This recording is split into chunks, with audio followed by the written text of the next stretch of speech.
আমি 3 মাস কাজ করছি এই জায়গায়। 3 মাস কাজ করছি না, মনে হয়েছে 300 বছর লাগাতে আমার আল্লাহ জাহান্নামে পাঠাইছে।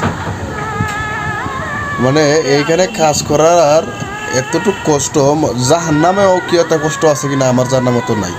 আমি হ্যামলেট পিন্দে রইছি আর 4টা গেঞ্জি একটা শার্ট বরাতি পিন্দে আমি ডিউটি দিয়েছি। পট করে না, আমি তো নতুন অবস্থায় পট করে না আমি একটা গ্যাসের সিলিন্ডার ভিতরে হান্দাই দিয়েছি। হান্দাই দেওয়ার পরে আপনার এমনভাবে ব্রাস্ট হয়েছে কি কল্পনার বাহিরে। তখন আমি কি করলাম, দৌড় দিলাম সামনের দিকে। তারপরে একটা আগুনের লুক্কা এটার ভিতরতে সিটা হ্যামলেটের মধ্যে পড়ছে। হ্যামলেটেতে পড়িয়া আমার গেঞ্জির এই শার্টের ভিতরে পড়িয়া 4টা গেঞ্জি ওভার হইয়া আমার পিঠ ফুজিয়া এই দিক দিয়ে ফুজিয়া আপনার এই দিক দিয়ে ঢুকিয়া আকার বুট জুতার ভিতরে গেছে। তখন ঠ্যাং জারাইতেছি না, কোনো কাজ হইতেছে না। তখন কি করলাম, হ্যাঁ গরম পানির মধ্যে সুবান মারছি।